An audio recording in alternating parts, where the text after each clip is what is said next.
Welcome everyone to the 74th episode of Everyday Journal. Tonight we got a couple of guests. We've been away for I think 3 or 4 weeks, but I totally lied. We actually only have a single guest. I'm so sorry. Yeah. Say hello to Marius Hausmann, everyone. One of the most accomplished Legacy players in Europe, who's been around for, I want to say, pretty much the beginning of Legacy, even longer. And my regular co-hosts, Matt Pavlik, who has made it on the podcast again. So, guys, good to see you. Yeah, hi there, Julian. Hello. How's it going for you guys? How has the corona epidemic affected you, Marius? Maybe you go first. Tell us a little bit about yourself. Are you still going to work? I don't really think, right? Yeah, well, since I'm a teacher in a middle school in Munich and I have a German class, these are guys and girls who came from other countries and have to learn German and don't have any clue about computers. I gave them a massive amount of worksheets, about 50 sheet of paper, and they have to work on them for 3 weeks. And I called their parents and asked if they are all healthy and if they are doing their work. And I hope they learn a bit in these 3 weeks, but aside from that, we sit at home and hope the best for our family, for the parents, for the grandparents, and for our friends, of course. And is everyone around you healthy? Is everybody doing well? At the moment, yes, and all children too. I don't have any friends or family members who are infected at the moment. How about you, Matt? Do you have anybody to show off as infected, or are you also all clean? So far, all clean, but we're in a weird place right now. Obviously, anybody who's non-essential is not going to work. However, I'm considered essential in the military, so... Congratulations. Thank you, yeah. Do you get to wear a special badge, I'm essential? Yes. It's a star. But is it really? I'm a shiny... No, there's nothing. There's nobody like checking to see who's keeping quarantine yet or not. It hasn't gotten to that point yet, but I would say most people are off the roads. There's not a lot of people in the parks. You do see people who are, here and there taking walks and, everybody's keeping their distance. So that's pretty good. However, I'm essential with the military, so I get to go to work every day. So that's pretty fun. However, we're not seeing many patients because unfortunately the aerosols created by the handpieces, unfortunately, is the best way to spread coronavirus is through aerosols. So dentistry is a pretty bad profession to be in right now. And do you have any additional security precautions so nobody accidentally, spits in your face or something? We do. We have face shields and we wear full gowns, and it's kind of a crazy getup. So we're basically only doing emergency treatment. However, there's only a limited supply of gloves and masks because basically the manufacturers are sold out. So it's an awkward situation. It's, like I said, it's kind of a crazy getup that we have to be in. So right now we're just kind of waiting to see what's going to go on, and there's a bunch of things I can't tell you. So, deep. There's deep stuff going on. So what's the general atmosphere and situation in Canada like? So you don't have like a lockdown like most European countries have yet? We do have it is. So it's funny the way Canada has decided to take this. It's kind of you should stay at home, but there aren't police on the streets enforcing it. Oh, okay. So that's different from Germany. Like Germany doesn't have as strict a lockdown as, for example, France or Italy, but it's still like you can go to work, you can buy groceries, and you can meet like your family. But otherwise, if you're outside, at least in Bavaria, our part of Germany, you can only be outside with one other person, and police will like speak with you and be like, "Hey, why are you outside?" And if you're outside, you are not allowed to visit your family in hospital, for example. That's quite harsh because my mom was just in hospital, had an operation, and she should go to rehabilitation, I guess. Mm-hmm. And they told her, no, we need a place for corona patients, so just go home and wait until your wound gets better itself. Yeah, it's a crazy situation here as well. I mean, they're trying to make sure we have enough beds and enough equipment when this thing does start to hit, possibly in a few weeks. But I think people are kind of taking this seriously because we have had quite a few infections, quite a few deaths. Obviously, a lot of us have elderly parents and grandparents. So, looking at the data, it's obviously I went to several groceries the last days until I found some toilet paper. And I asked to a friend who said, we have in Germany toilet paper for the next 5 years. But the problem is to get the toilet paper to the stores. And then I read an article in the United States. They buy stuff too in panic, but they don't buy toilet paper, but they buy weapons. That's so American, right? Yeah, typically. That's basically like when the hurricane was coming and everybody was like buying guns and Trump was suggesting to like nuke the hurricane and be like, hey, maybe that works. that's I don't know what to say about that. But yeah, like the toilet paper situation, when it's out of stock, like I go to the store and then like the next day it's fully stocked again. And I think that's just like a meme. Allegedly, I read that even in the past, when there have been like crises, people always bought toilet paper as the very first thing, which makes no sense to me. But why? But why? Because you need it's like food to make use of the toilet paper. And you always can use the shower. I don't know the name in English. The stuff you need in the you use in the kitchen. The big paper towel? Rolls of paper. Paper towel. Yeah, paper towels. It's essentially the same stuff. Welcome to Everyday Channel, where we give you the best prepping advice. Yeah. So even here, though, I mean, people are buying toilet paper, napkins, paper towel, and they're just stocking up. And even if you go to the store day after day, depending on what time you go, people are just panic buying this stuff. And so they have actually put limits on a lot of the grocery stores here where it's like rationed out. It's like one paper product per family. You know, okay. one it's really weird. One pasta, one... Because unfortunately, people are like, well, this is the end times. And I'm sometimes I feel like, especially those prepper types, they have a certain desire for the end time to come. Like, even when there's like no special situation going on, I always feel like those people, they want something to happen. And I've been wondering about this for a long time. Where does this impulse, this desire come from? And I do actually think, and maybe I'm reading too much into it, it's the desire to be relevant again. Like if you're working like an irrelevant job and your life is rather pathetic, I don't know, and then eventually you hope like, oh my god, maybe one day my day is gonna come and I'm gonna be the one to save like at least my family and everything, which is understandable. Guys would be the ones who died first. I would bet this. And then that's when somebody more powerful just comes and steals all their stuff, and then they're like, shit. You know what actually pisses me off right now? When I go outside, like I just went outside for yesterday, I went outside for the first time in basically a week, and I just picked something up from the grocery store today. People don't really respect that whole social distancing thing. That's correct. That's true. I saw it in the supermarket today and yesterday. Always 5-6 people wearing gloves and masks, but being all together, perhaps. Not 10 centimeters from another removed.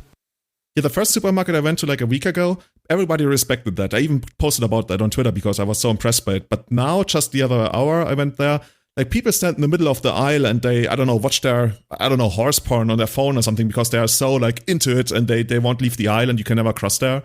And the other ones, they just like almost bump into you, and it feels like a fucking game of Pac-Man when you try to avoid the ghosts and they come at you and you feel like, damn, I just want the cherry. That's, I don't know.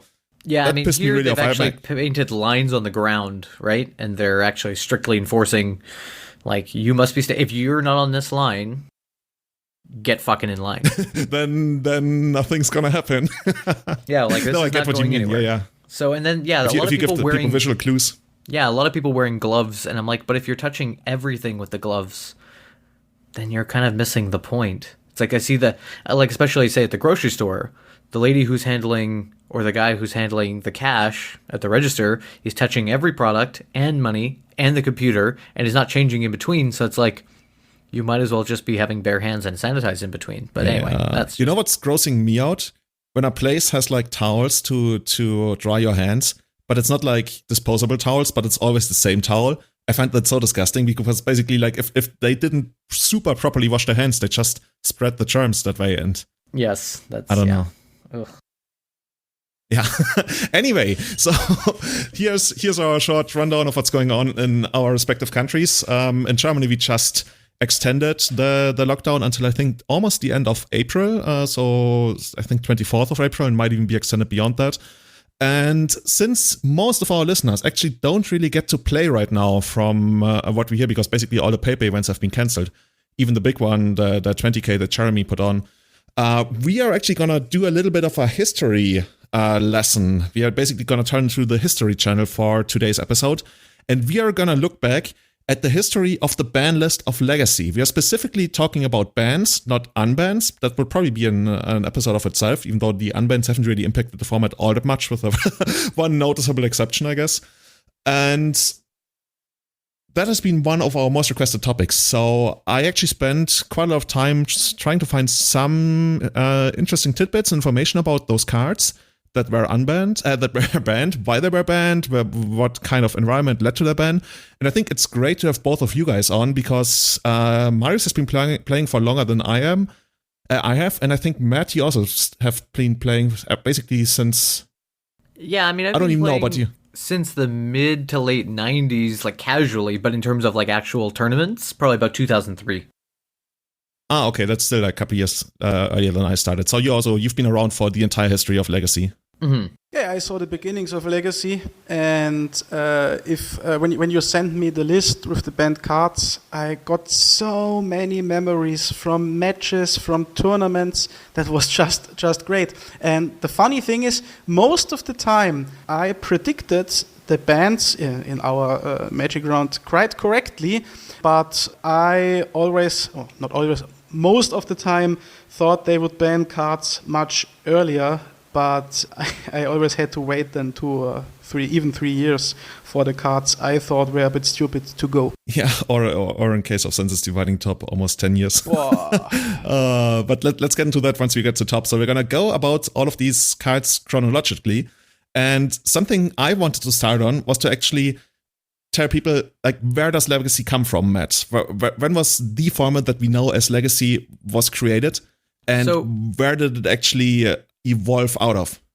Yeah, so like you have to go back in time. Like we're going back to 2000, 2002, and you had a few different formats that you could choose from. You could choose between Type 1, Type 1.5, and Extended. So Type 1 was basically is the equivalent to Vintage, right? So it was Power 9, and that was that restricted list. Now, at the time, if I remember correctly, anything that was restricted in Type 1 was banned in 1.5. Can anybody else confirm? That's yes, correct. That's correct. Yeah, that was my understanding. So that did not change till nowadays. Yeah, so back in that time, basically, if you wanted to play with power, you were playing in Type 1, and basically, if you were playing in the unpowered format, you were basically playing 1.5. And we're actually going to link the banned list from 1.5, pre-change from 1.5 to Legacy, to show you some of the ridiculous stuff that was banned at the time. So some of the notables that you may see from back in the day that were just too powerful include Berserk, Brain Geyser, let's see, Enlightened Tutor, okay, Fact or Fiction, Fork, Mind Over Matter, Mox Diamond, Regrowth. Let's see. Regrowth, okay. Regrowth was. I remember Regrowth being banned because I was like, oh man, this is an amazing card. Oh no, can't. Yeah, and Chestrail, Regrowth, and Chestrail, game over. Yeah, and that actually highlights the problem that this setup had, because you noticed that Marius was surprised that Regrowth was actually banned in 1.5, which later became Legacy. And the thing is, because Wizards linked those ban lists, basically the ban to the restricted list, you had to cater to both formats. So if a card was gonna become too powerful in Type 1, I'm gonna call it Vintage now, they had to restrict it, which automatically meant it was banned in Legacy, even though it was not even remotely close to bannable in Legacy, like Regrowth, for example. So you ended up in this weird spot, and it also worked the other way, right? If the card was too powerful in Legacy, they had to ban it in Legacy, which led to it being restricted in Vintage for no apparent reason. And then until like 2004, in September 2004, they decided, okay, this is just getting too out of control. This is this arbitrary restriction we put up on ourselves. We're just gonna free that up, and we're gonna split those ban lists. We're going to unban a bunch of stuff, including like a lot of the things that Matt mentioned, like Brain Geyser and everything.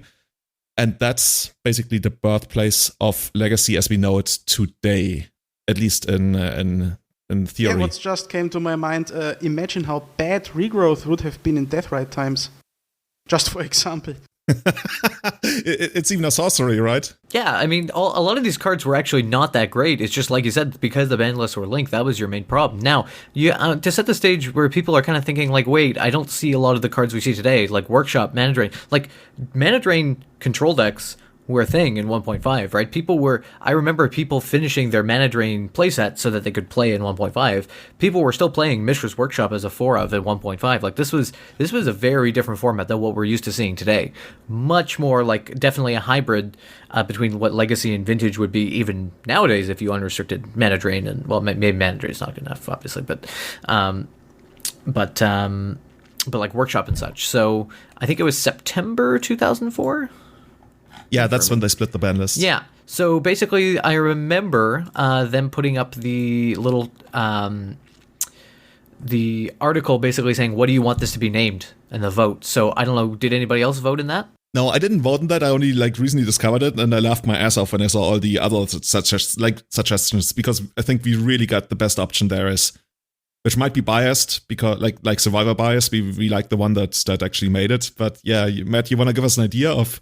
Yeah, so some of them. So we're going to go from the bottom to the top. So least percentage to the highest percentage that eventually won. So Enduring. This is actually a fact that I really did not know. I played the format really nearly since the beginning, but this voting I never heard of. That was 2004, Marius. I think you didn't even know how to start. I'm pretty sure it was on the Wizards website. So what you did at the time is they were like, I think it was like coming up on September, I think it was a few months before, they were like, hey, if you had some choices and you could click, because they did have some polls on the Wizards website previously. So Enduring was an option. Then Mosaic, Timeless, Comprehensive, Ageless, Throwback, Heritage, Renaissance, Traditional, and then finally Legacy. So the difference between Traditional and Legacy was actually less than 2%. So we're pretty glad that just over 2%. So I would have been fine with Traditional too. I think I would have been fine with that as well. Julian? Yeah, I think there's a couple of much worse options like Throwback, like, hey guys, let's play a game of Comprehensive. And from what I saw in the article, because the article is actually still online, they even had to manually throw out a couple of options. One of the options they threw out was Hyper Extended. And the reason they provided was, we want the format to be taken seriously. Hyper Extended. It's terrible. Yeah, pretty much. So good job on Wizards' side there. But I'm actually quite surprised that Legacy only barely edged out Traditional by less than 260 votes. Yeah, so I mean, I'm really glad we got Legacy. And at that point, I remember on the cork board of our local shop called Mishra's Games Workshop. Mishra's Game, yeah. Anyway, this store has been long dead for, I would say, over 10 years. But on the corkboard, I remember the first time that we went to a Legacy tournament. It was Friday night, and they had pinned up the new band list. And I remember just being totally unprepared, being like, "Oh no, what's going to happen?" And it was just a totally different. It was so interesting. It was just a really interesting time. Can you imagine how special that must have been when you literally walk to your shop and then you see the band list on a corkboard, as opposed to knowing about it weeks in advance like we do now? Well, I remember during that time, I mean, obviously a lot of people already had the internet in 2004, 2005, but it wasn't quite the same, right? I mean, I was still reading Inquest and Scry and, all these magazines, right? So you're looking for the deck techs and prices were, in those magazines, right? Trading was so, there were so many things that were so different. And yeah, not having the same deck building reach, basically tuning deck lists online, that was not a thing. I got my first survival deck list from a guy at the shop, and we worked on the list together, but it was tuned for the store, right? Knowing that the same 20 guys that were coming out, I was playing a red, green, black survival advantage deck, against, there was a sneak attack show and tell deck at that time, but it played Darksteel Colossus, right? It was just these really weird decks that people would show up with their pet deck, and it was just a totally different time. Not even Blightsteel, Darksteel Colossus. Yeah, because what's it, 10 damage? It's 10 damage. I'm gonna show you. And then people would play. No, he also played Sarah Avatar. I remember that as well. Yeah, that's cool. See, but that's cool. That's something I did in 1999 when I still have mountains that have Sarah Avatar written on them. I even have mountains that have Island written on them, so I'm not proud of that. Yeah, moving on to the list. So basically, how did this shake up? Well, we're also going to post the first legacy list here. But Julian, do you want to run into the first the first entry? Thank you, Matt. If you had asked me, what's the first card that has ever been banned in Legacy? I would not have guessed the card. I would have been so sure it would have been a different card. And like you guys can see in the show notes right now, but if you're at home listening to this, or in your car or somewhere, or on your Corona party or something, what's the first card that has ever been banned in the history of Legacy? Ding, ding, ding, ding, ding, ding, ding. Some of you might say Flash, and that's what I would have thought, but it's actually Imperial Seal, which is a little bit awkward, because Imperial Seal has been banned in September of 2005, which is like, okay. Thing is, it only became legal in October of 2005. So you're like, what? And the background to that is, in March 2005, Wizards of the Coast decided, you know what, we want all these starter and portal sets to be legal in Legacy and Vintage. So in March 2005, they announced, guys, Portal 2000 something, and Portal 3 Kingdoms, all those, I think it's 5 sets altogether, they will become legal in Legacy and Vintage in October. So 7 months later, because they wanted people to have the time to actually acquire the cards, because those cards were quite rare. I think, Marius, you played Ravages of War back then, and when I went to the shop and I saw you playing Ravages of War. This funny stacks built with 2 Tabernacles, Ravages of War, Armageddon split 3/3. Yeah. And sold this complete stuff in these types for quite a bunch of money, but not even close for the money I would have got nowadays. Yeah, the Ravages of War, when I saw you playing that, I thought, this guy means business. This guy is serious about that, because Ravages of War was like a 150 euro card back then. The deck was cool, but not too strong. A lot of our decks were. Yeah, I remember that time, because I think the rule was, and the reason why Portal was banned, is that you had to have a black bordered printing for something to be legal. And of course, a lot of things that reappeared as white border cards were obviously originally printed as a black border printing somewhere. So that was no problem for most cards, but most of the Portal sets were, well, the starter set was white bordered, 3 Kingdoms was white bordered. So I think Second Age was allowed, because that was black border, and regular Portal was allowed. I think all of them were not allowed, but I could be wrong, but I'm certainly sure about like 3 Kingdom, because that's the one that actually had the good cards, right? Yeah, exactly. And And the Dilu horse.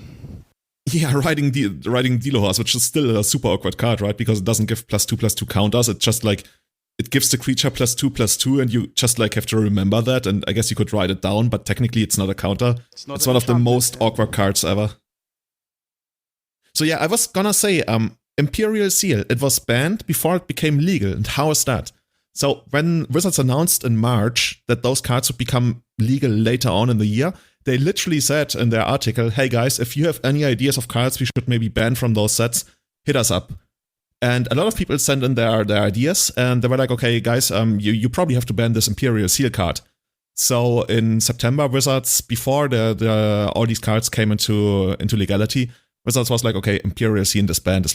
Imperial Seal is banned in Legacy, which kind of makes it the slowest and only emergency ban in the history of Legacy. It's an emergency ban, 6 months in the making, and that's just an interesting tidbit that I thought we should start out on, because it also happens to be the very first ban in the history of Legacy. Is this card still that expensive as once was? It was once, you know what? Or did they reprint it? I think it's over. I think it's about $100. Is it not? It's still worth some money. You know, I'm actually gonna check it out. Imperial Seal. So, they reprinted it, right? So the reprint, the Judge promo starts at like $240, and the original printing is like $200 and up. Okay, so it's still quite expensive, yeah. So it's more like $250, $300, something like that. So how do you feel about this card, guys? I could very much see it being banned at the time. It's only a sorcery. It's not like Vampiric or a Mystical Tutor. But at the time, given the power level of the format, I think it would have definitely made sense to ban that kind of card, because you don't really want to have something like that legal back in 2005. I agree with you there. I mean, that card was pretty powerful at the time. Obviously, power creep has happened. Different cards are out. I just think at the time, yeah, that card didn't need to exist. Yeah, that might be correct too. Marius, do you think this card could be legal now? Good question.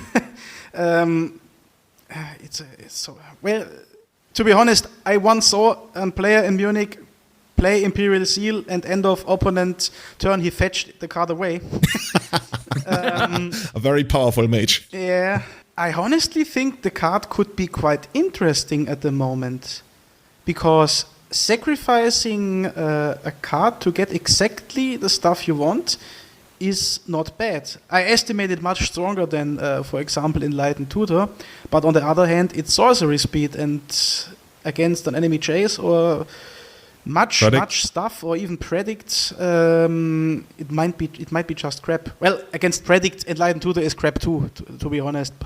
But yeah, it would be an interesting thing to see just 1 month or 2 month legacy in the actual state with Imperial Seal.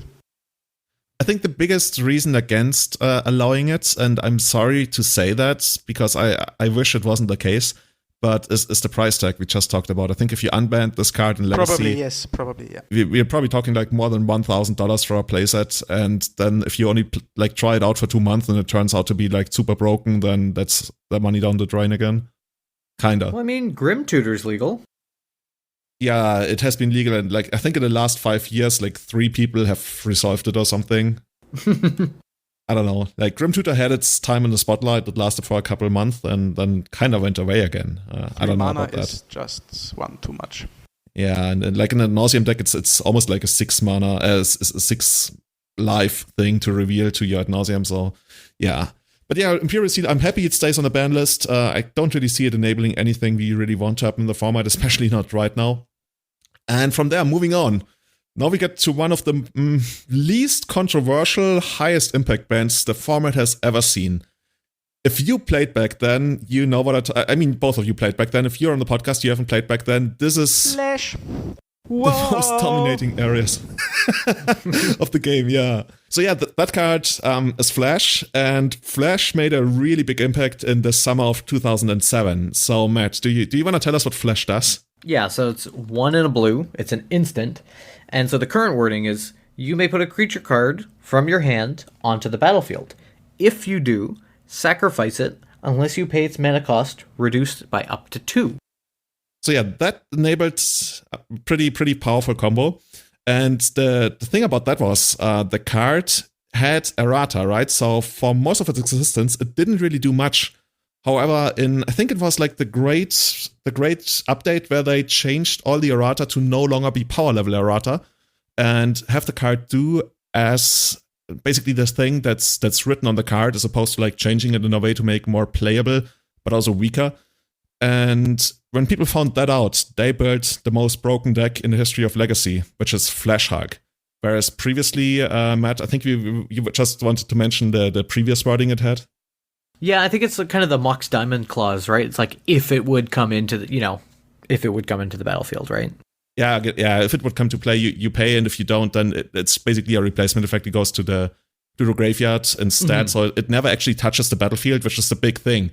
Because the way this deck worked, and okay, I guess strap yourselves in because this is a little bit of a longer combo. We're going for a wild ride, folks. Very much so. So you start out by casting Flash. That's pretty easy. And then you take the card Protean Hulk. If you don't know what Protean Hulk does, I'll read it out to you in my sultry voice. So it's 5, green, 6/6 beast. When Protean Hulk dies, search your library for any number of creature cards with total converted mana cost 6 or less and put them onto the battlefield. Then shuffle your library. Thank you very much, Matt. So you get that into play for the mere cost of 2 mana, and you get to kill it as well. So basically, you imagine the Hulk comes onto the battlefield, it plops immediately, and then from your library, you get Karmic Guide, which is 2/2 for 5 mana, flying protection from Black Echo, doesn't matter. What Karmic Guide does, it enters the battlefield, it returns target creature from your graveyard to the battlefield. So Karmic Guide immediately returns the Protean Hulk again, And since Karmic Guide is only 5 mana, you still have like 1 more mana to get something. And with that, you're gonna get Carrion Feeder. And Carrion Feeder allows you to sacrifice any creature at any point. So you go straight back into sacrificing Hulk. Hulk dies for the second time. We're so sorry, Hulk. And this time Hulk gets Kiki Chiki and any other card. Like you could get Sylvan Safekeeper or something, but it's if the opponent had a removal spell, you could have been disrupted early on anyway. So that's really not something that would do very much. But yeah, you get Kiki Chiki. Kiki Chiki has haste. It copies Karmic Guide. The copy of Karmic Guide for a third time gets back Protean Hulk, which dies again to the Carrion Feeder. Poor Hulk. Like in this combo, Protean Hulk gets sacrificed at least 21 times most of the time.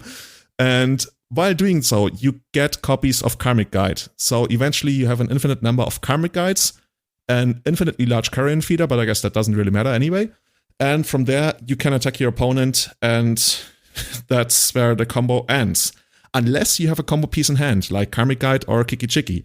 So if you're looking at the decklist and you wonder why is there Body Snatcher on a decklist, Body Snatcher is 2/2 for 4 mana. When Body Snatcher enters the battlefield, you may choose and discard a card from your hand or exile Body Snatcher. So this way, you don't get, for example, Karmic Guide, you get Body Snatcher, which allows you to discard the Karmic Guide, and then you sacrifice the bodies. Then you sacrifice your Body Snatcher to the Carrion Feeder, which in turn, that's the second ability of Body Snatcher, returns a creature from your graveyard to the battlefield, which in this case is Karmic Guide, which then gets back Protean Hulk. You see, this combo is very, very intricate. And I'm not joking when I'm saying that it was not rare at the time for people to actually not fully understanding and being able to execute the combo, because it was so common to just like scoop to the combo once you saw it. And yeah, has that been your experience as well, guys? That people sometimes were overwhelmed with the combo? Yeah, I mean, usually people would just flash the Hulk and go get the Karmic Guide, and then you're just like, well, fuck this, and you're done. And usually you just scoop, because, you know, at the time, in terms of your actual hate, you gotta remember, 2007, was there surgical extraction? No. You had Extirpate in 07, but not everyone was running Extirpate, and if you were on the draw, you had ley lines. Yeah, so that's probably the number one way you would fight that, right? But deck was incredibly fast. It also had an alternate win conditions. Like if you wanted to go like simple mode, you would just get 4 Virulent Sliver, which gives all of your slivers poisonous 1, and they stack, so all slivers have poisonous 4. And then you get Hard Sliver, which gives all of your slivers haste. So you attack with 5 slivers that have poisonous 4, and you give your opponent 20 poison counters. Of course, that requires, well, I guess the other one requires attacking as well, but that requires playing a lot more questionable cards that were a little bit easier to disrupt because you didn't have infinite attackers.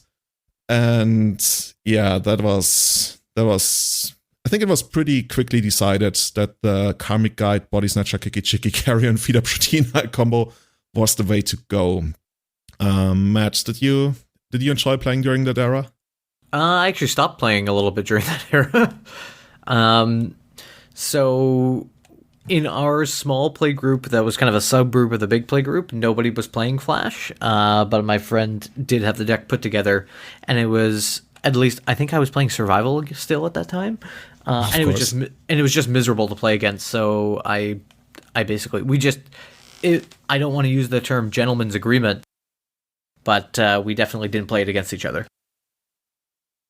And Marius, did you get to play a lot? I think you had already played your first Legacy GP by then, which I still envy you for. You get to play in Lille 2005. I faced the deck 2 times in the Sabel School in Munich at local tournaments, and I think I lost both matches quite hard, because I normally always hesitate to play Leyland of the Void. I don't like the card.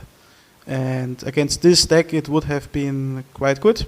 But even in these times where the deck was legal, we all anticipated that it would get banned quite soon. And for our luck, they did this. Yeah, I think it was the ban that really everybody saw coming, right? So in May 2007, they had GP Columbus. By the way, Columbus famous for basically being the last big event before a big legacy ban. We're going to hear about GP Columbus later on again. And that GP was won by Steve Sadin playing the deck. And that deck is just utterly ridiculous because we just explained how the combo works. And you would think, okay, it's a 2-mana instant, so at least I'm maybe going to get 2 turns. No, you might not even get to your first main phase. You might go first, and you might still die in your first upkeep before you even get to play your first land on the play. Because this deck, like people tried different versions. People tried something like Elder Spirit Guide to give you extra mana, or I think Gemstone Cavern or something people could use. Correctly. But overall, the most consistent version was just like a blue-based version with cantrips and permission. So it didn't really need to kill you on your first upkeep, but there was the possibility, right? And some people certainly experienced that. And from that GP, there's actually a little anecdote that I found on the Wizards website. You know how people sometimes tell these stories about, for example, Mike Long, who hit, I don't know, the card. He was sitting on a card, or he was like trying to kill the other guy while not having the win condition anymore. And some of those are more like I don't know, fantasy stories that people tell because they sound good, but apparently this one really happened. So Owen Turtlewald, back then 18 years old, dedicated legacy grinder, played against Steve Sadin on day 1. Steve Sadin had never played the deck before, didn't prepare for the event, but he heard that it was like super broken, so he played in the GP. And Owen was playing goblins, and he asked him to execute the combo. And Steve got it wrong. Steve was like, okay, so here's this Hulk, and I guess there's Karmic Guide, and it gets Hulk back and Kiki-Chiki and something about Carrion Feeder. And he messed it up because the interesting part, like the one part that people might actually get wrong is when you activate Kiki-Chiki to target your Karmic Guide, you have to sacrifice your Kiki-Chiki in response to the Carrion Feeder because you need the Karmic Guide to immediately target the Kiki-Chiki in the graveyard again. Otherwise, if you let it resolve, Karmic Guide doesn't see a Kiki-Chiki in the graveyard, and once you basically, you get the idea, right? You fizzle, and yeah. And it wouldn't even fizzle. It would need to target something else. So it would need to probably like target a Protean Hulk again, which wouldn't do anything, basically. So Steve got that wrong. Steve totally messed it up and ended up sacrificing his, I think, Kiki-Chiki too early. Or no, he sacrificed his Karmic Guide or something. And then ended up with like this super weird situation where he literally just had to beat down with a Protean Hulk and a creature. And I don't know whether he won that game, but both of them once again then met in the finals, and that was that. That was the GP where Flash was legal, and yet people still registered goblins, and there were also like 2 mono-black aggro decks in the top 8. Ooh, nice one. Yeah, like Order of the Even Hand and that kind of stuff. Carnophage. It's kind of wild what people played back then, but they made it work, right? They still made it to the top 8. And I guess if you play like 12 discard spells, then there's a way to beat the Flash deck. If you are allowed to play a spell, yes. Yeah, if you ever get to that. And that's another part of why the card really had to be banned, because shortly after the GP, like basically, I think the cards from Future Sight might have almost been legal for the GP, but only became legal that weekend, and because the GP technically starts on Friday or something, they were not legal for the GP. Like I went back to the GP page and it literally mentions because of rule blah blah blah, the Future Sight cards are not going to be legal. And that's such a big deal because Future Sight would not only have given the deck Pact of Negation to protect itself, which is like basically a free force of will at that point, it also would have given it Summoner's Pact. And Summoner's Pact is especially devastating because Summoner's Pact can be acceleration. You can build it to find Simian Elder Spirit Guide, or it can find another copy of the Hulk, because that's the one thing the deck needed to do. It still needed to assemble Flash and Protean Hulk. And if you couldn't find both, you were pretty much screwed. So yeah, I'm glad we never actually got to live in that timeline where you had to experience that. Yeah, that would have been extremely miserable. In speaking of miserable, Matt, you want to introduce our next card? I'm sure you know the wording by heart. Charizard. So let's roll the clock forward a little bit to September 2007, when the card Charizard was banned. So the wording on the card is, players must leave the game in progress as it is and use the cards left in their libraries as decks with which to play a subgame of Magic. When the subgame is over, players shuffle these cards, return them to the libraries, and resume the current game in progress, with any loser of the subgame having his or her remaining life points rounding down. Effects that prevent damage may not be used to counter this loss of life. The subgame has no ante, and using less than 40 cards may be necessary. Is that the Oracle text right now? No, that was the original. That text. sounded pretty weird. I was gonna say, yeah, because the way I remember it halved your life total. It doesn't round it down. Either way, it's a white sorcery. So I remember back in the day that I had actually built a Shahrazad deck.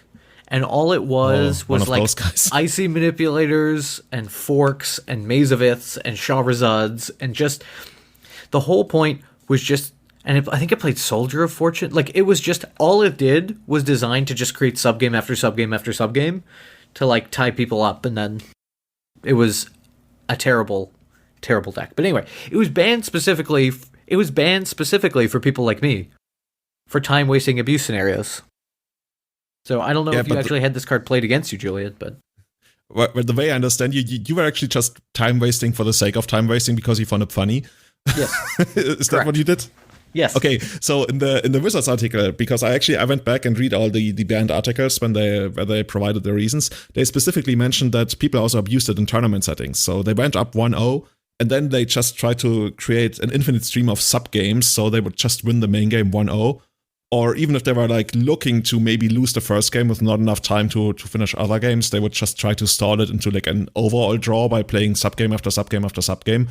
And you can only have your life total halved so many times, right? So you'll have to play the subgames. So that card is pretty miserable. Marius, did you ever play that in Landstill or something for any reason? No. just no. The card. I have to admit, I did not even face the card in any tournament.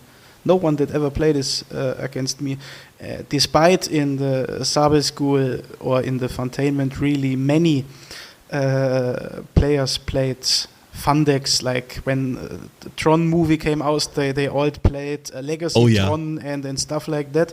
But no one ever played Shahrazad against me. Because people still have like respect and dignity, unlike Matt. It was a sad time in my life. I couldn't do anything else. Oh, I would have never thought so. Something I found interesting. I mean, we all agree this card is banned for a reason, and it doesn't really add anything to Magic or Legacy in general. This card triggered a rules change, or rather a rules clarification, because this was the time, I think, when the suspend mechanic was introduced. And people were successfully arguing with judges that any card suspended in sub-games would still remain suspended in the main game, because for whatever reason, like when a sub-game ended, you would shuffle up all your cards, put them back into your main library, except for exile cards, because they were like in the exile, or removed from game, we called it back then. And the wording apparently on that specific rule wasn't super clear, and people were successfully arguing that their suspended cards from a sub-game would still remain suspended in the main game. So in a way, Shahrazad, if your deck played a ton of suspend cards, was actually a card, contrary to what you think it would do, would actually give you a ton of card advantage. So you go to the sub-game, you suspend like, 3 cards, then you concede the sub-game, but suddenly you have this like Aeon Chronicler and all that kind of stuff coming on the main game. And Wizards was like, yeah, this is so far from what we want the card to work. We're not only banning it, we're also changing the rules to make clear that nobody can ever do that, even in casual games. Have you ever heard about that? Like, I didn't even know that suspend thing was apparently a problem. I didn't know that. I wonder if somebody like ever did that against a Wizards employee at a local tournament, and they were like, that's it, I'm changing the rules. That's basically your version of my dad works at Nintendo, and they're gonna change the game. That's funny. Yeah. So moving on, September 2008, we have another. Well, the card is a high-profile card, but it wasn't really a high-profile ban at the time, and that is Time Vault. And if I was to ask you what the current wording on Time Vault is, it's probably the card that had the most errata and basic wordings in the history of the game. There's an entire MTG Goldfish article, by the way, which was super helpful, that documents all the changes that have been made to Time Vault over the years. And the reason this card was eventually banned was... I don't even know where to start. This is quite complicated. So Time Vault eventually received the current errata that we have in September 2008, which makes it a combo with Voltaic Key, which obviously is like a major reason to ban it in Legacy, because that's vintage stuff we're talking about. Yeah, it's still legal in Vintage, and most control deck will play it, of course. Yeah. In Legacy, it actually also provided an infinite combo with Flame Fusilade, which is a sorcery. It's 4 mana, and it makes it so that until end of turn, all your permanents can ping, in the sense that they can deal 1 damage. So since Time Vault at the time allowed for infinite untapping by just skipping your next turns, you basically had a Tim, you had a prodigial sorcerer that you could untap for free all the time and kill your opponent that way. It's quite a clunky combo, and I don't really think it actually ever made any big splash in Legacy. Like, it was Not that I remember. It was a thing from October 2005 till March 2006, when they once again changed the rulings and the errata on Time Vault to an entirely different thing. Sorry for interrupting. Theoretically, if the opponent had removal, no, you can untap in response. Yeah, they would need to remove the Time Vault in response to you casting Flame Fusilade, in which case you would have wasted your Flame Fusilade. No, I just thought they could remove it after gaining 6 extra turns or stuff like that, but that does not work, of course. Yeah, that wouldn't work, but except like I mentioned, it was quite the clunky combo. Frozen Grip works. Frozen Grip works against a ton of stuff. I guess we're actually maybe going to talk about that later on. There's interesting Frozen Grip story that you have to tell as well. So yeah, that's Time Vault. Wizards really tried to make this somehow work, and if you want to look in the history of Time Vault, that's an entire article all by itself. I'm going to link it in the show notes. And eventually, Wizards just called it quits. They were like, okay, guys, this is just like too much. Let's not look into this. They even questioned Richard Garfield because they wanted to restore the original functionality of the card. And Aaron Forsythe mentioned that they asked Richard Garfield, and Richard Garfield didn't even remember the way he intended the card to work. So they were like, okay, if Rich doesn't know, then we are gonna like word the card in the way we think it's gonna work. And that's pretty much it. And my favorite quote regarding that actually comes from Mark Gottlieb, one of the legendary rules managers of Magic. He said, "For the sake of our sanity, we generally ignore the very existence of Time Vault." Good idea. That's probably a really good idea, yeah. And they put that into law by just banning the card in Legacy because it just created too many weird scenarios. The next card, the Summer of 2010. One of the most, I can't even say controversial, but one of the most high impact cards in the history of Magic that certainly changed gameplay in Magic in Legacy quite a bit. Matt, which card am I talking about? You're talking about good old Mystical Tutor. So at this time, the SCG circuit was happening. Legacy was in a really great place, but it was a pretty darn controversial. There was a lot of talk about this. I remember because we used to go down to the States a lot to play tournaments, and basically Mystical Tutor grabs an instant or a sorcery. So it's like all the other series of tutors, and it grabs an instant or a sorcery, puts it on top of your library. And obviously, this card is extremely powerful because you can grab Entomb, Reanimation, Protection for whatever combo deck you're running. And I guess this all kind of started because in September 2009, Entomb became unbanned. So again, carrying on from the 1.5 list, turning into Legacy, Entomb has been basically banned this entire time. And only in September 2009 did Entomb become unbanned. And of course, Reanimator becomes a deck. Without that, it wasn't really that much. What do you guys remember from this time? Yeah, I Marius? remember this. I was in Madrid too for this Grand Prix. Yeah, GP Madrid 2010, February. And Andreas Müller wins the tournament with Blue-Black Reanimator. And I think there were also like two A&T Storm decks in the top 8. And the deck performed incredibly well. Like Matt mentioned, it could get the Entomb, it could get Reanimation, it could answer problematic permanent, or it could even like find you protection for your combo. So it was incredibly versatile. It also used to be part of previous successful combo decks like Flash. Most Flash decks played it like as a 4-off. Sometimes I saw it as a 2-off because people would rather play Limb Dual Sword. Like, what the fuck? But okay. I mean, there's reasons to do that. But overall, I think Flash was just Mystical Tutor was the much better card. And yeah, and as soon as we got Entomb, the deck really hit critical mass and was, without any doubt, probably the best deck in the format. And all of this culminated in its banning couple months later in June, and This was backed up by one of the most historic announcements in the history of Legacy, and also one of the most controversial announcements in the history of Legacy. It was put up by Tom Lapile, and I'm actually going to read it in its entirety because it's such an historic piece of history, and that's the so-called gentleman's agreement that Tom Lapile put forward. So I'm going to read this from his explanation for why the card was banned. When we saw Grand Prix Madrid finals decks, a few of us got worried, jumped onto Magic Online, and started playing some Legacy with them. We were terrified by what we found. Our research took another turn, however, when we investigated how Legacy is played in the real world. We discovered something rather interesting, and that's that mystical tutor decks were quite rare at Legacy tournaments. They did not have tons of money on the line. At Grand Prix and other cash tournaments, people were happy to bust out the mystical tutors. However, in the comfort of their own home stores, they seemed to prefer doing other things that were much more fun, if perhaps less powerful. This struck me as being a sort of gentleman's agreement. Everybody knew what sick decks were out there, but they chose not to play them. After sideboarding, the games were all about hate cards, which struck us as a little bit unhealthy. By the way, that's some insight into what Wizards was thinking about Legacy back then, right? After sideboarding, games were all about hate cards. That struck us a little bit unhealthy. That was quite interesting, because I think these days it's much more about sideboard cards than it was back then. Yeah. So to continue this gentleman's agreement, the fascinating thing about the aforementioned agreement is that it seems that the people who were part of the gentleman's agreement were having more fun than the people who weren't. Whether or not they were aware that there was anything special going on, they were experiencing a better variety of decks and a higher quantity of recognizable baseline Magic gameplay, even though they were still playing with nearly every Magic card that has been printed. We saw the world that they made, and we liked it.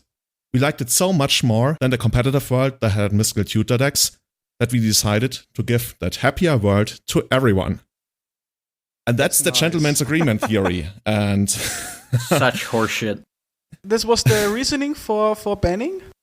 For banning Mystical Tutor. They basically said that the Legacy community had already soft banned Mystical Tutor outside of big cash tournaments because it was so miserable to play with that people would rather miss out on winning their FNM than to... Well, I guess you didn't play Legacy FNM, but you get my idea. They did not remember this gentleman agreement ban in Sensei's Divining top times. We'll come to that, I guess.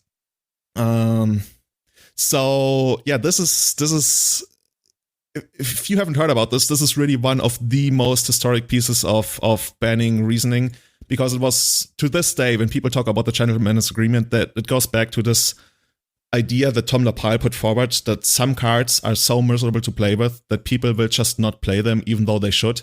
So you can't always look at tournament results to determine whether a card should be banned. You shouldn't look at the data. We should just how we feel. That's how we'll make decisions. That's basically the idea of it. That's basically outlined in his last paragraph, right? Where he speaks about this mystical world where everybody's having fun and casting Rock Swarmonk, which I guess, was that printed? Yeah, that was printed by then. I do agree that the card needed to be banned, but boy, the way he phrased his explanation made them quite open to attacks. Yeah, I mean, I think the card was powerful, and I didn't like playing against that deck either, but I believe this reasoning was pretty crap. You could easily just say, this card is extremely powerful and allows for very powerful strategies, and will only get more powerful over time, let's just ban this thing. And I would have been fine with that. But to say that there was an agreement that people were or weren't playing it, I mean, I'm sure that exists with many cards. As I'm sure we'll talk about later. Yeah. I think we are in just a way more competitive world in these days than we were in 2010. And I'm quite sure no one would make a ban with this reasoning. Yeah, I definitely agree that people are more competitive, even though back then it was much easier to switch decks because they were so much cheaper. But I feel most of the people who have basically survived from that area are the ones that were quite competitive. At least when I look at our local meta, the people, except for one or two people who are more playing Magic for purely fun, which definitely isn't a bad thing. The other ones kind of faded away. And I think those people actually just did not play Mystical Tutor because they didn't want to play a deck like that. And I think there's some truth to what Tom saw. I just thought, especially in the case of Mystical Tutor, which was so insanely powerful, you could have really wrapped that in a different way and won people over. Alrighty, so moving on to December 2010. Survival of the Fittest gets banned, and it was probably the worst thing to happen to me in the entirety of Magic. Of my Magic playing career. So, many of you recall that Survival had been around for a long time. I had been personally playing it for probably 6-7 years at this time. And it was definitely one of the pillars of the format, even if it wasn't that great. So there was Angry Tradewind Survival, there was Red, Green, Black Survival Advantage, there was Full English Breakfast, there was Junk Survival with Academy Rector, Cabal Therapies, etc. I mean, this deck has been around for a long time, and it had been around since 1.5. And it wasn't super powerful, but it was good.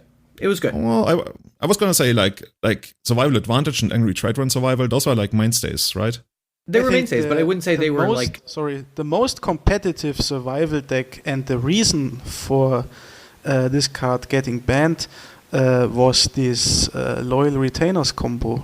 Oh, no, I don't think that's true. Like, we can argue about that, but I think that's not true. No. I do agree that before Vengevine was printed, that Barn Survival, which had Loyal Retainers, was the most powerful deck. It was also the most powerful deck without, of all the survival variants, the Barn Survival deck with Loyal Retainers was the best deck without survival, which I think is a big thing when you build survival. Well, I was going to say these days, at least right before it was banned. But then in April 2010, something else happened, Matt. Yeah, so the Vengevine got printed. So as you may remember, if enough creatures go into the graveyard and it's in the graveyard, all of a sudden it comes back and it's a 4/3 haste. The whole plan is you use Basking Rootwall and other creatures, you dump them all in the graveyard, you bring them all back, you attack for a bunch. However, there's a bunch of different versions. There were the all-in Vengevine versions, there were the more mid-range versions that played a lot like, I would say, traditional Maverick kind of nowadays, with like Neither Reliquaries and such. Some had Lightning Tutors to find the combo. I'll let Marius or Julian kind of explain the other combo variants of this, if you want to talk about those. Yeah, there was a second variant that was quite influential, and that was the Necrotic Ooze Phyrexian Devourer Triskelion combo. And boy, that's another one of those combos you probably have to read up on your own before you go to a tournament playing them. So basically the idea was you get Phyrexian Devourer and Triskelion into your graveyard with using Survival, and then you cast Necrotic Ooze, a 4-mana creature, which has all the activated abilities of... both abilities, right? It has all the activated abilities of cards in your graveyard. And what it does is, Phyrexian Devourer is a super obscure card that allows you to exile the top card of your library, and then it gets a number of +1/+1 counters. And if its power ever becomes bigger than 7, you have to sacrifice it. But Necrotic Ooze doesn't care about that, right? So you just go ahead, you remove the top card of your library to give it a bunch of +1/+1 counters, and then use Triskelion's ability, which it also gained, to remove a +1/+1 counter and deal 1 damage to anything. So this was a version that didn't that heavily rely on all the setup spells, like, the Basking Rootwallers and that kind of stuff. So you could just like jam this into any kind of version of survival and also have an instant speed kill combo. I think actually, was it Jerry Thompson who played this? I think he at least popularized it. I think he wrote an article about it even. And yeah, that's the second version, right? So the first one you mentioned, the Vengevine version, sometimes even like super all-in, playing Lionside Diamond to activate Survival 3 times and discard your Basking Rootwallers. In the process, that existed. And then that Necrotic Ooze combo. And existed for half a year in the meantime, or almost like a year. Yeah, let's say half a year. It came out in April, so 8 months. 7 months. 8 months. Yeah, 8 months. I'm very bad at math. Caleb Durwald won a GP, placed second in a GP Columbus once again. Columbus, very influential city for Legacy. Playing Blue-Green Survival, which played Narcomoeba and Wild Mongrel and that kind of stuff. Lost in the finals to Saito on Murphog, I believe. And that version was much more mid-rangey, right? It also had, I think, 2 Omisawa's Chitta and that kind of stuff. This I like. Oh, that's great. That's great. That's the kind of card you like? Yeah, of course. And I totally agree with Matt, because I think Matt did play Survival of the Fittest really as a value card or a grind card, and not this instant kill combos. And this is the card I always recognized Survival of the Fittest to be. If you know, in Munich there was this Wurst Survival. Yeah, I remember it.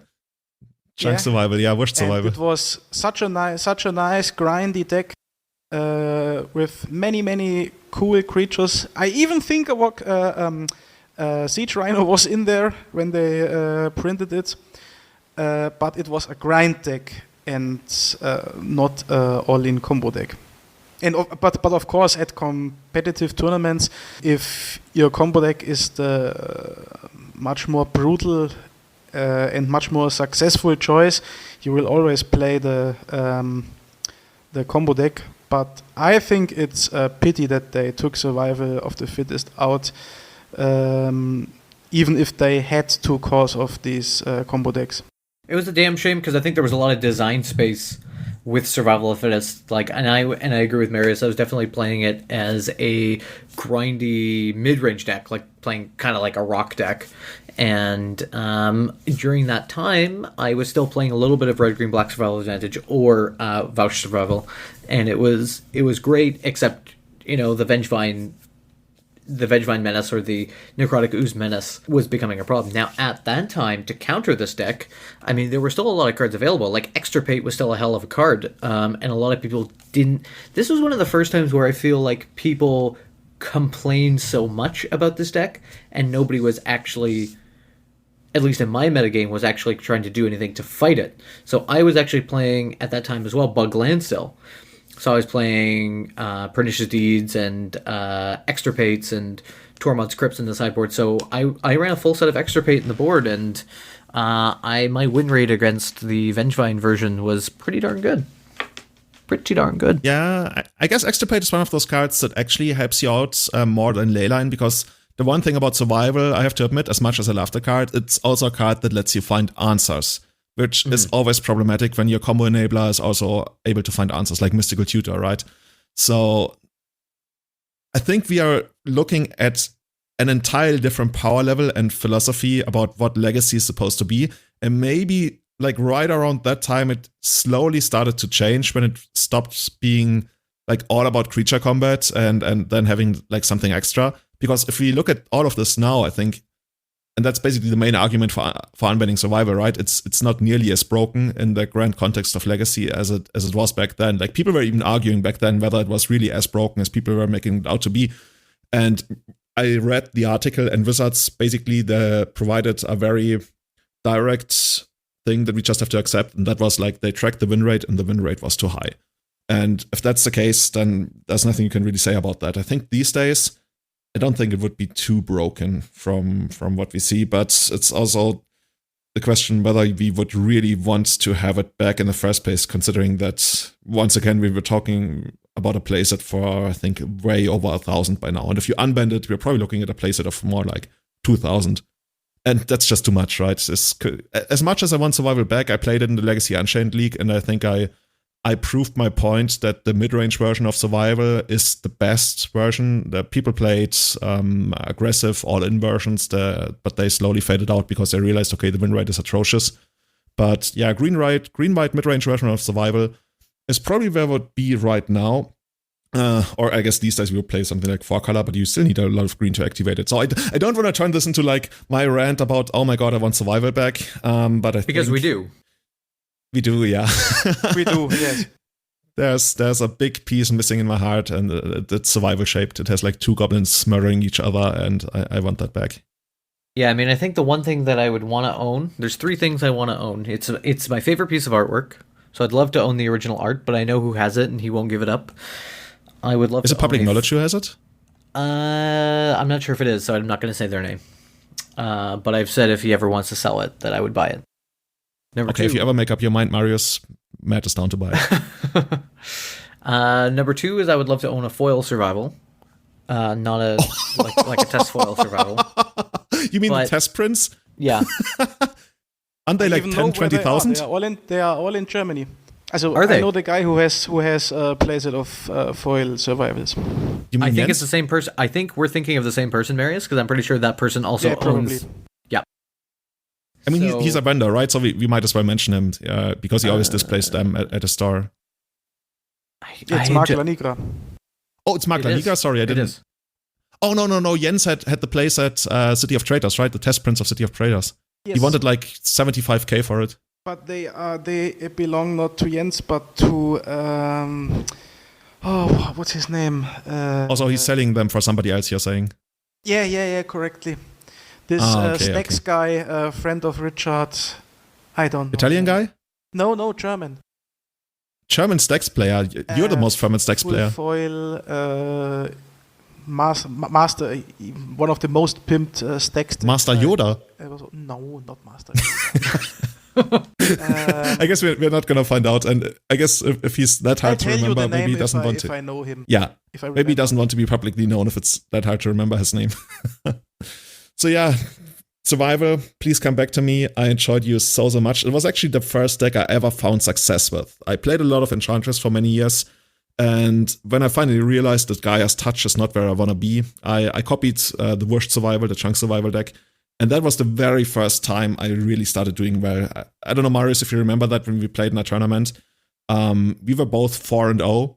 And then I won the first game against you. You played Dread still. And after I won the first game, I offered the draw because I was so scared of you, because you were like the best player in Munich. And then you accepted the draw. And I think Ritzka was sitting next to us, and he just looked at me and he said, pathetic. And I guess it kind of was, but I was just so happy that I would be like at the first I was table. happy. Because I guess so. I respected you in these days already more than you knew yourself. That's true. I remember when we played in a GP trial, and we played in the very first round, and you sat down, and you said something along the line of, oh, this really wasn't necessary. And I totally didn't get it until I realized, oh, you meant like playing against a good player in the first round. And I was like, Yeah, whoa, correct. this guy thinks I'm good. So, oh, maybe I'm good. So I will never forget that. But yeah. I actually still have this deck built up. The red, green, black survival advantage. I still have it built. It's totally like Korean beta, all done. And it sits in a box. And every so often, I pull it out and I look through and brings back all the memories. And then I put it back together. I put it back in the box and I put it back in the cupboard. That's the same for my 4 altered Phyrexian Dreadnoughts. They still are sleeved up. I put them out, have a look at them, and put them back. Oh, they're beautiful. There's also like those cards are really legendary. Your Dreadnoughts, at least in Europe, are very well known. Yeah, Anyway, It's crazy how this was 10 years ago. But anyway. Don't play it any longer in push, decay, etc. times. Yeah. It already started fading away when we got Quasari Pride Mages and Crows and Grips and all that kind of Yeah, stuff. correct.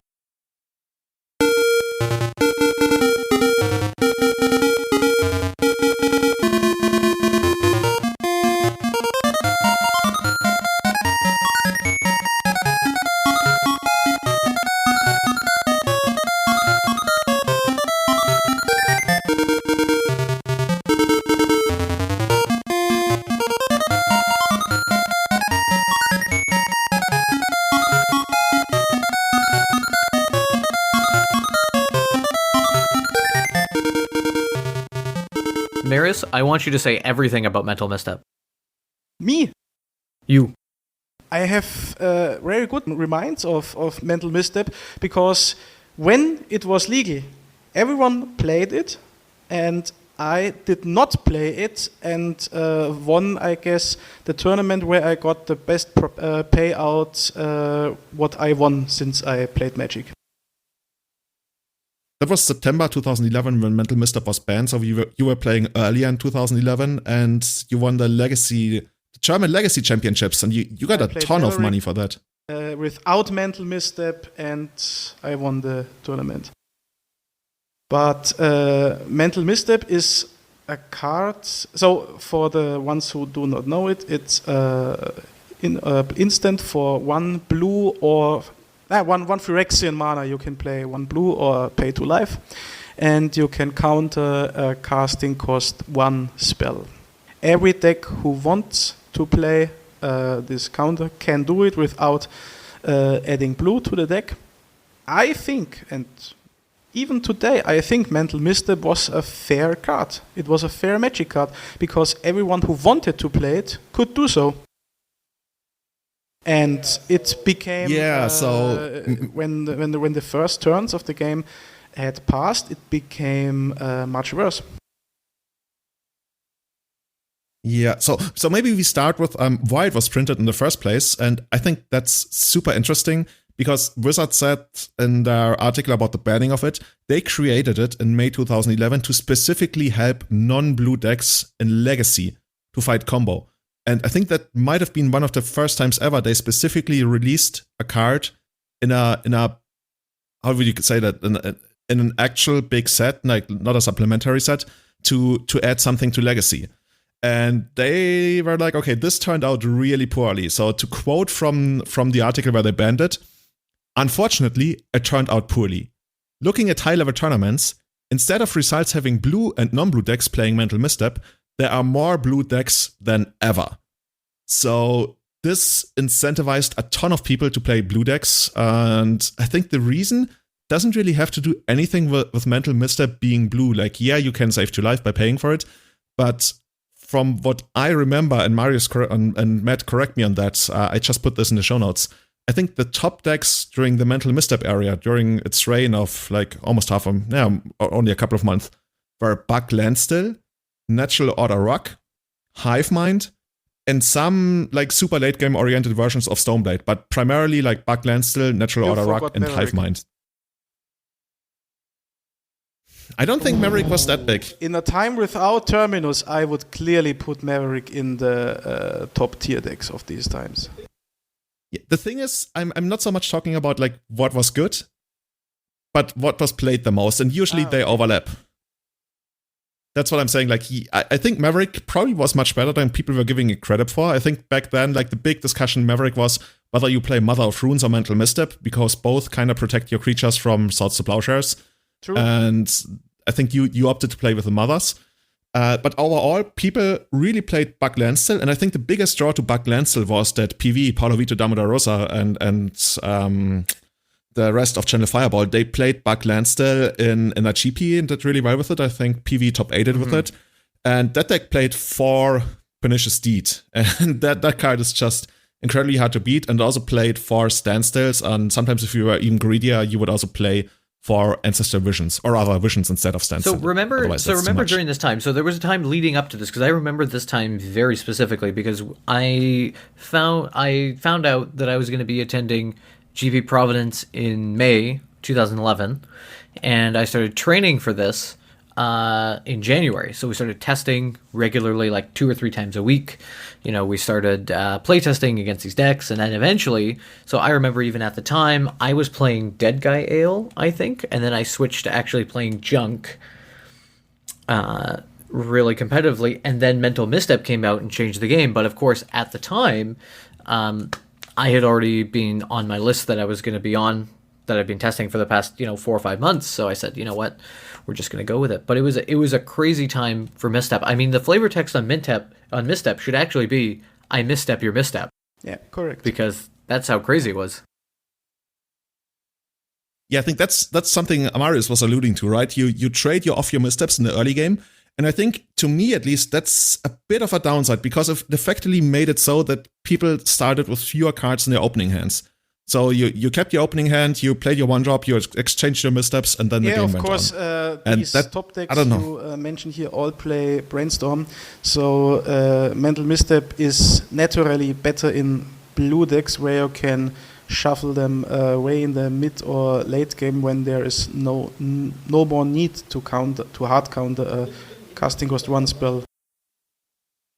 Yeah, you would also sometimes like side them out, right? But what I want to say here is, and I think that's the biggest thing about Mental Misstep, and that's that it slowed the game down by basically a turn. Like, the matches were much more late game oriented, and I think that's the big, I almost want to say, upside of Misstep. Like, that's why we are still talking about Misstep not as this big villain like Flash or Mystical Tutor that hurt us, that violated us, and now we are happy it's gone.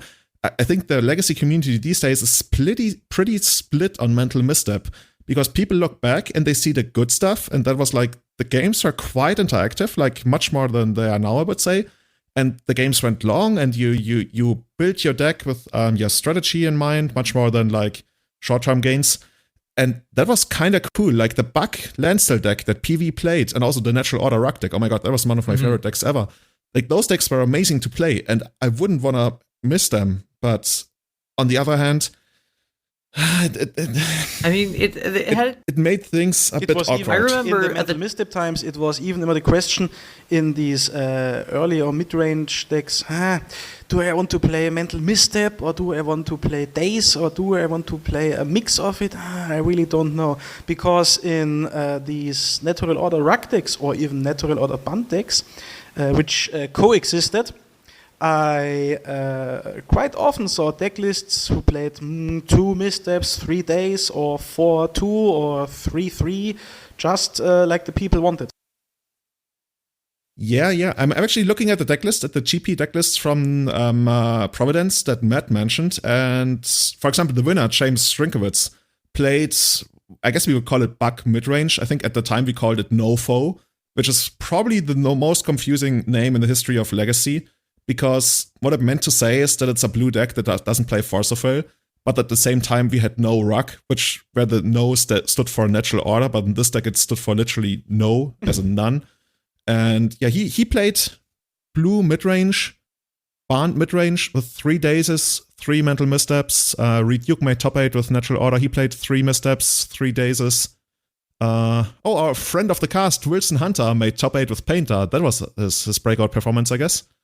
So people played it because they, I guess, almost felt priced into playing it, because it gave you another way to gain tempo without spending, to gain tempo while still developing your board, which is why we say it slowed down the game quite a bit. So if there was like an aggressive strategy, you could almost like time walk them for 2 life. You need to remember, like, this was also the time when Batterskull got printed. So again, preparing for this tournament, the data leading right up to this tournament was that blue-white Blade of some variety was a really good deck, because you could play, turn 1 whatever, turn 2 Stoneforge Mystic, and the most common play at that time was end of turn plow your Stoneforge, and then they would go Misstep. So it became a very difficult time for non-blue decks, where you're like, oh man, if they're gonna misstep but they plow, could then I need misstep themselves. So that's what I was just saying. Yeah, and then they would have to play misstep to counter their missteps, and it was this crazy time. I would say my biggest mistake going into this tournament was I was brewing Agrolome at this time to combat the Blade decks, but I didn't feel confident enough to bring it to the tournament at Providence. But at the time, I was playing a deck with 0 1-drops. It was Chalice of the Void, and I was playing cards like Devastating Dreams. I actually played Putrefy. So that's how deep we were getting in the tech. Point being, that deck was very good at the time. I like the idea of the Chalice decks in times of Mental Misstep, but I always was a fan of these Blood Moon Chalice decks, but in times of Mental Misstep, the red cards you could add to your Blood Moons and Chalices were really, really bad. So let's actually see what Wilson played along with this. Actually, Wilson didn't even play Blood Moon. Never mind. Go on, guys. I was just saying at the time I was playing like old school Countryside Crusher, Terravore, etc., Dark Confidant. And it was a good deck, and I just wish I had the confidence at the time to bring it to that tournament. Yeah, so what I want to say about that time, I played Natural Order Ruck, like I mentioned earlier, and that deck really taught me how to play blue decks. Because that deck I can't say enough good things about that deck, because that deck really taught me about the value of planning over several turns. And that's something why I feel also quite conflicted about Misstep, because I feel I learned more than anything during the Misstep era. And at the same time, I'm not unhappy that it's over. So I guess that's kind of like a thing when you have like, I don't know, like a very hot, steamy, short-lived relationship where you feel like, oh my god, this has been this has changed me, but at the same time, this can't continue forever. So that's my relationship with Mental Misstep, almost. So yeah, Marius, you said you wouldn't mind seeing it back again? No, I would not mind seeing it back again. I mean, you mentioned that in our chat before we started recording. I already talked about it because everyone can play it, but I can fully understand that the card is not in the format because it's a bit of it's a bit stupid. It's a gamble. Playing it or play it not, and does not really give your deck consistency. Mental Misstep does not make the decks nicer. Let's say it this way. You mean the play experience doesn't get better? Yeah, I can see that, right? I would even argue that it increases variance because you're basically starting with fewer cards in hand, and that makes it so awkward. So I'm quite on the side of not unbanning it, even though like there's a ton of other cards that if those got unbanned, I would be much more shocked. And Matt, you want to keep it banned? Is that how I'm understanding you? Yeah, I mean, I think it was kind of a stupid card as well, but I didn't mind playing in that era, so hard to say. I really don't think that it should come back. Yeah, so let's keep it like that. Let's end it like that. I think at this point, we're going to wrap it up. We've already been, I was going to say streaming, recording for 1.5 hours. We still have Treasure Cruise, Stick Through Time, Census Divining Top, and all the new school bands to go through. If those are going to be interesting, let us know. Like, especially Marius is going to have to say a lot about Treasure Cruise, Stick Through Time, and I guess everybody's got a lot to say about Top. But the intention for this episode primarily was to really just zoom you back into time to give you an historic overview of where Legacy is coming from, what the main reasons all these super important cards to the format have been banned were. And that's what we were trying to provide you here. So I hope you enjoyed that. Definitely let us know. I think we have touched on cards in the past before, and afterwards I got a lot of feedback that people wanted to do us more of that, and I think right now was the best time to really go into that. Nostalgia is a powerful factor. Nostalgia. Especially when the right here and now is a little bit sad.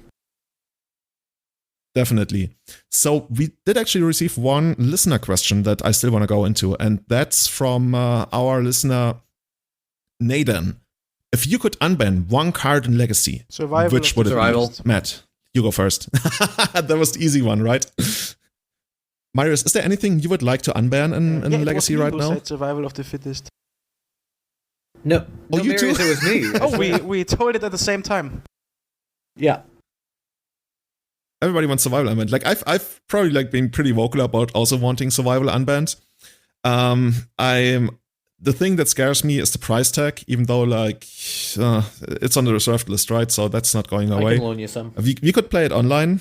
I'm actually quite conflicted. I wanted unbanned just for gameplay reasons. Didn't they print it as quite an ugly foil? Yeah, they printed it as an ugly foil, but that was before 2000. Basically, before they implemented the even harsher restrictions on reserved list cards. They also reprinted other stuff, but then they were like, actually, we can't reprint them at all.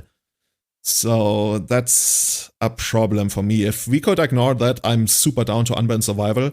But for the sake of having something else I would like to see unbanned, there's really not much. Like most of the stuff on the reserved list and that I tried out in some of these leagues is banned for a reason, and the other stuff I don't think really adds too much. Like, I think there's stuff that can be unbanned, but there's not really anything. I'm looking at the entire list right now where I feel like I want this unbanned. I mean, I would have to agree. Currently as the cards sit, no. I would love to see maybe fixed versions of, say, Deathrite Shaman. For example, I loved playing with never gonna get that. No, right? We're never gonna get it, but like, I don't want to extend the podcast too much, but I love the card, did a lot for the decks that it was supposed to do things for. Unfortunately, did a lot of stuff for all the other blue decks. I understand why it's banned. It's fine that it's gone. However, I'd love to have a similar card back. Yeah, I feel you, man. This deck, this card added a lot to elves, but what can you do? By the way, I've been playing a lot of elves lately again. People said that I'm off the deck. I've never been off the deck. I just explored other stuff. I also really enjoy Maverick. And lately, I've been doing really, really well with Oko elves. Have you seen that, Matt? I have not. I thought it was like a meme I just added Oko to AFs and I was like, okay, let's see how it goes. And I've been really happy with how it has been performing. Oko AFs is the way. I've been doing really well in the limited paper tournaments that I went to prior to the quarantine with Enchantress, because I was playing Destiny Spinner Enchantress, and that card is absurd. The card is actually absurd. So, yeah, we'll talk about that next time. Yeah, I've actually been streaming Enchantress. You can find it on my website and on my YouTube. And Destiny Spinner is really... That card is something else. That's one of the best printings for Enchantress in many, many years. But with that, we're going to close it out tonight. I want to give shoutouts to our newest Patreon, Victor Bernanz. I hope I didn't mispronounce your name. I noticed that you're actually supporting a ton of legacy projects. So really big shoutouts to you. All of you guys, not only for our podcasts, but for all the podcasts, the Patreons, the supporters, even the people who just go on Reddit or Twitter and spread the word about all the legacy projects that are going on. You guys are invaluable. Whether it's my stream, whether it's this podcast, whether it's other podcasts, whether it's like tournaments. For example, Jeremy's 100K sold out immediately. It has like 650 slots. Yeah, I'm on the wait list. It's in like 1 year in the future, almost like more than 1 year in the future. And you're on the wait list, right? And part of that is that people are really good at spreading the word and being passionate about legacy. So thank you so much for that. And also thanks to our Eternal Witness tier supporters, Matt Nams, Valerio, James Slack, and Victor Bernanz, as well as the Grizzlebrand tier supporters, Bajubat, Scott Monroe, Kurush, Alice Day, and Jeremy What's the Gates. highest tier? Thank you so much. That's the Grizzlebrand tier. For as much as I hate Grizzlebrand, I respect his powers. I mean, we can have a survival tier, but maybe we make an even higher tier, the survival tier. But yeah, if you want to support us, head to patreon.com/everydayeternal. Fuck, is it Everyday Eternal Podcast or is it Everyday Eternal? I should look know it up, that. find the right one. You'll see. It's Everyday Eternal. I don't know why I would even add podcast. But you can also leave a review on iTunes, which helps new people find our podcast, discover it. So it ranks up higher than some other podcasts. No, every legacy podcast is amazing. It's more like if you're into this kind of thing, then you can see a lot of more legacy podcasts in the first place if you rate us. And yeah, I think with that, Matt, yes, Marius, thank you so much for making the time. My pleasure. And I'd love to have you back. I'd love to hear your thoughts on some more of the band cards. Maybe not for the next episode, so we can like switch it up a little bit. But maybe sometime in the future again, because looking at our show notes, we still have a lot to say about Treasure Cruise, Sticks Through Time, Census Divining Top, and all the new school bands. And who knows, maybe even more bands in the months to come. Who knows? I mean, the year is still young. Thank you so much. Bye-bye. See you guys.